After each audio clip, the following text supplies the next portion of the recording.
Hello दोस्तों, आपका स्वागत है। आज की इस कहानी में आहूम मेरे राजा ईमा उफुफा बस भी करो, अरे अरे मेरी मैया, लगता है आज तो मेरे प्राण ही निकाल देंगे आप। जैसे ही अपने कमरे से बाहर निकली तो आंटी के रूम से ऐसी आवाजें सुनकर मैं चौंक गई, क्योंकि आंटी की उम्र 48 साल के लगभग है और उनके हस्बैंड की उनसे भी थोड़ी ज्यादा है।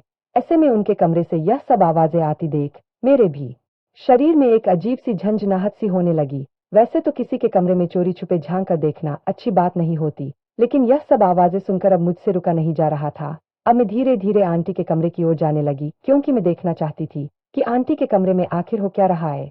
और जैसे जैसे आंटी के कमरे में पास में जाती जा रही थी, वैसे वैसे मेरे शरीर में एक अजीब सी हलचल होने लगी। मैं आंटी के पास में पहुंची, तभी आंटी की एक दबी सी आवाज मेरे कानों में फिर से सुनाई दी, इस मर गई माँ, ये क्या कर रहे हो राजा जी। उनकी यह आवाजें और प्यार भरी बातें सुनकर मेरा अपने आप पर से कंट्रोल छूटने लगा था। अब मेरा दिल कर रहा था कि मैं वापस अपने कमरे में चली जाऊं और जल्दी से कॉल करके अपने बॉयफ्रेंड को मिलने के लिए बुला लूं, लेकिन मैंने जैसे तैसे खुद पर कंट्रोल किया और आंटी के कमरे में लगी खिड़की से अंदर देखने की कोशिश करने लगी। लेकिन बहुत कोशिशों के बाद भी जब मैं अंदर नहीं देख पा रही थी, तब मैंने अपने एक हाथ की उंगली से धीरे से खिड़की को अंदर की तरफ धकेल दिया।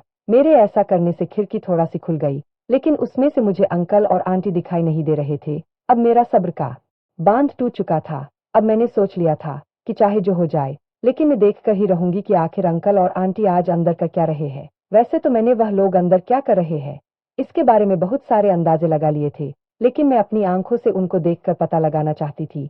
फिर मैं सीधा दरवाजे के पास में गई और एक जोरदार धक्के के साथ मैं आंटी के कमरे का दरवाजा खोल दिया। लेकिन मैं जैसे ही अंदर गई तो देखा अंकल आंटी के दोनों पांव अपने हाथों से दबा रहे थे। मुझे देखकर वह लोग हड़बड़ाकर उठने लगे, लेकिन तभी मैं सॉरी अंकल बोलकर जल्दी से उनके कमरे से बाहर आ गई। अब मैं अपने कमरे की ओर जाते हुए अपनी सोच पर हंस रही थी, लेकिन अपनी पत्नी के प्यार से पैर दबाते देख मुझे अंकल बहुत अच्छे लग रहे थे, क्योंकि आंटी थोड़ी बीमार रहती है। तो धन्यवाद दोस्तों, उम्मीद है आप लोगों को हमारी यह प्यारी सी वीडियो आपको पसंद आई होगी। तो आप हमारे चैनल को सब्सक्राइब करना ना भूलें।